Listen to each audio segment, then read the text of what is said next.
life.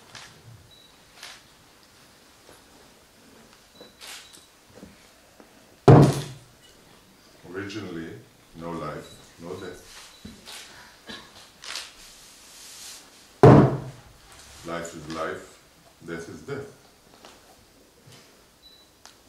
Which one of these statements is alive?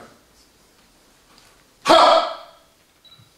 Life is breathing in and out, death is not breathing.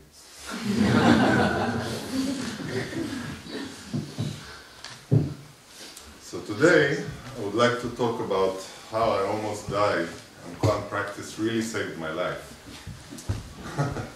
But before I do that, I have to express my deep gratitude to the teachers. I want to express my deep gratitude to the teachers. Zen Master Jikwang explained it to me this way. He said, our school is not about the teacher. Our school is about the student. Okay.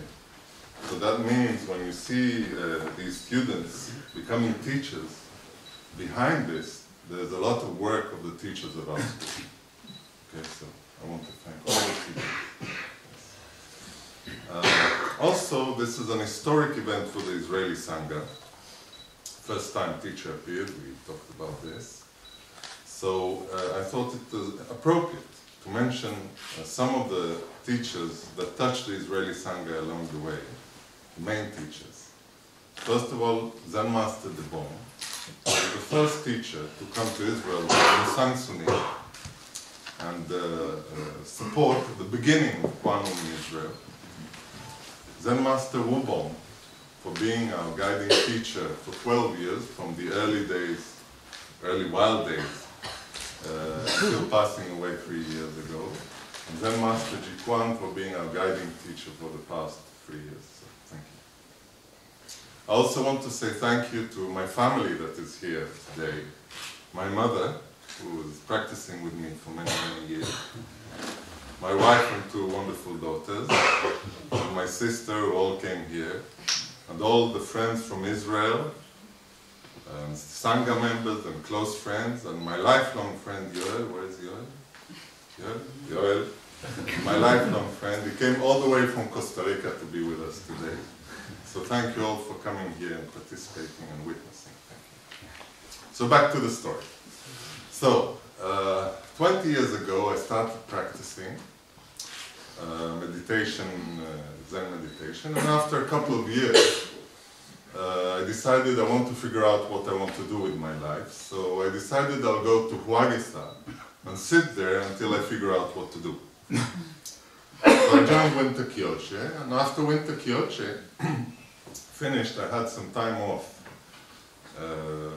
and decided to go meet my beloved sister in Bali, Indonesia, for vacation. Some of you may know this, but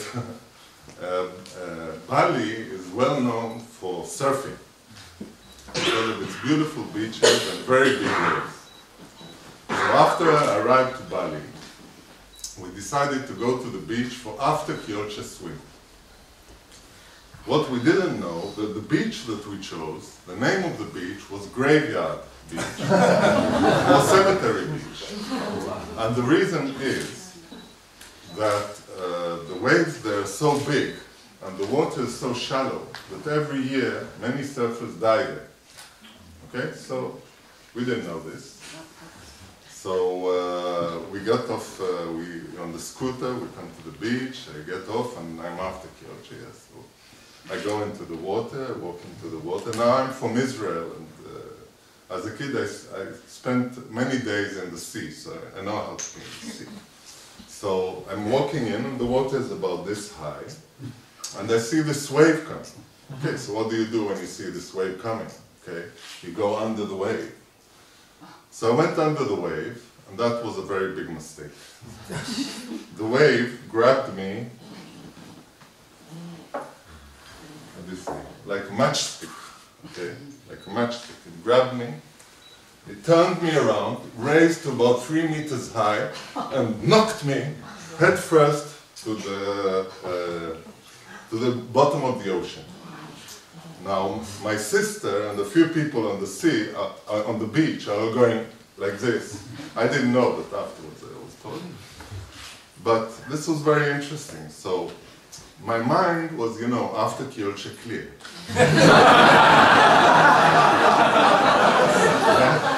So the minute the wave grabbed me, I realized that the force was too big for me to do anything. So I just let go. And it's like a Kwan. What meditation will save me? So I just let go, okay? And the wave took me, and while, because I was so relaxed and letting go, what happened was that all my thinking stopped, okay? And there was no I, my, me, thoughts, anything, everything disappeared, okay? So while this thing was going, I was going up and around, my mind was very open, and something appeared. I was, you know, only one thought appeared. It's a beautiful day to die. And because I was so relaxed, when it hit me, when my head was hit, you know, like this, it didn't kill me. You know, it hurt, but I managed to stand up, and I stood up from the water. It was like this, and walking to the beach, and my sister and all these people are going like this.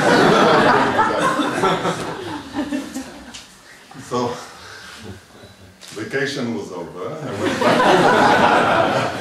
I went back to sit Kyolche for another 3 months and digest this experience. And what I realized when digesting this experience, that this point, which nature did to me in a rough way, you know, I needed nature to turn me around and bang me on the head, you know, that was really powerful. So this point, there's no I. That means we're making this I, and we can unmake this I. So while I was sitting, I realized that the question that I came in with was wrong. The question was not how I can help my life, okay, my situation. Because if there's no I, it's crazy to think that way. And if there's no I, what is left? The rest. So the question is not how can I help my life, how I can help this world. That was the correct question. Okay, so this is what I got. I think we call it save all beings. Another word for it, which I like, is a short phrase. It's called for you. It's not for me, for you. This is very short. So at the end of the year, my friend Yoel came, still Yoel. He came with a camera. And he said, he put me in Wagisa, he put me next to a tree, put the camera, and he says, so, like documentary voice, we sent you about a year ago to a temple. What did you attend? So I stood there and I said, not for you, yeah, not for me. This is what I said. So we call it also, the name for this is clear direction. The next question that was appealed to me was how to embrace this to my life, how to make this part of my life. So we have in this school this famous formula that the Sansanin gave to Wong Sansanin some years ago. And it says, clear direction plus practice try mind equals enlightenment or attainment. So we got the direction, I got the direction, but how to this practice try mind? You know, this was. So we have in our school all these forms of practice. We have Kyolche, we have Yom Jonjen, we have 100 Days Solo, we have Together Action, we have all these practices. But what is true practice? This is, so I have a little story to answer this question. Sherlock Holmes and Watson are lying in a field in the middle of the night. Okay? Now, it's a dark night, there's no moon, only stars above. Okay, so you can imagine, yes, lying in the field, only stars above. And Sherlock Holmes turns to Watson and says, "You know, Watson, looking at this stars, this night sky, what do you make of it?" So Watson is looking up and he says, "You know, looking at this makes me feel so small compared to this huge universe. You know, my life, I'm all the time thinking about me, but actually I'm a part of this huge universe. It gives me perspective of my life." And Sherlock Holmes turns to him and he says, "Watson, you're a fool. Somebody stole our tent."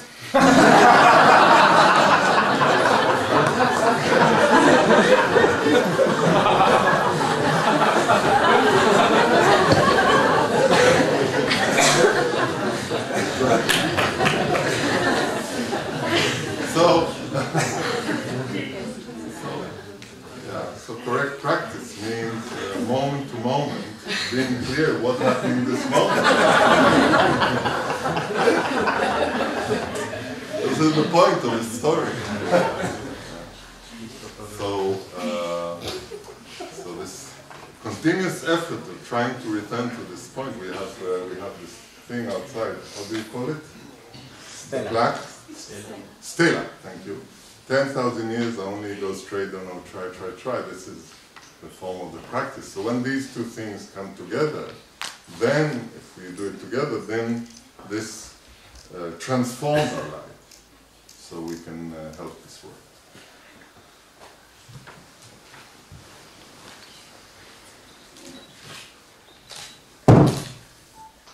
To die before we die is to wake up to life. But before thinking, there's no dying or waking up. So how can we wake up and find correct life moment to moment? Ha! Thank you all for being here today, Sunday, March 20th, 2016. This is all for you.